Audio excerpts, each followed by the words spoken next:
ওই তো এক্সাম কেমন হইছে? মাখন। এই একদম মাখনের মতো। আব্বে হালায় এমন কি পড়ালেখা করছস আমাকেও বলতো।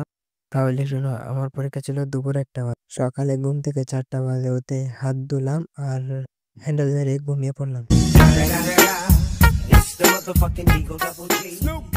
আব্বে পড়া কেমনে পড়ছিস সেটা বল। বলতেছি, তারপর সকাল ৫টা বাজে উঠলাম, উঠে টয়লেটে গিয়ে হ্যান্ডেল মেরে নিলাম। তারপর স্টাডি রুমে গেলাম। তারপর স্টাডি রুমে গিয়ে লাগাতার ৩ ঘন্টা কি মশা মারলি? না, হ্যান্ডেল মেরে নিলাম। কাশ তোর বাবাও যদি এরকম হ্যান্ডেল মারতো। তোর মতো লুচ্চা হ্যান্ডেল মারা আর এখানে জন্ম হইতো না। পড়া পড়তে কখন বসছিস সেটা বল। বলতেছি, সকালে গার্ডেনে গেলাম, গার্ডেনে বসে এই হ্যান্ডেল মারলি? না, বই নিয়ে বসলাম।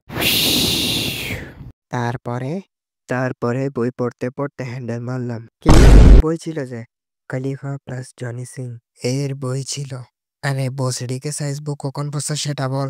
বলতেছি তো, আমি স্কুল বাসে উঠলাম, ওখানে সাইন্স বুক নিয়ে বসলাম। সেখানে ১৩ নম্বর চ্যাপ্টার হিউম্যান রিপ্রোডাকশন সিস্টেম দেখলাম। তারপরে আমি পিছনের সিটে চলে গেলাম। পিছনের সিটে বসে বে খারাপ নজরের পূজারি, চুদের ভিখারি। তাহলে পরীক্ষা গিয়ে কি লেখছস?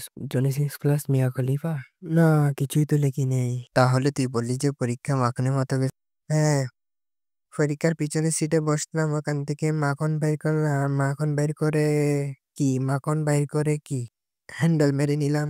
আমি বসে দিকে ছুরি এটা কোথায়? আজকে তোরা এটা কেটে ফেলবো। না থাকবে বাঁশ, না বাঁচবে বাঁশি।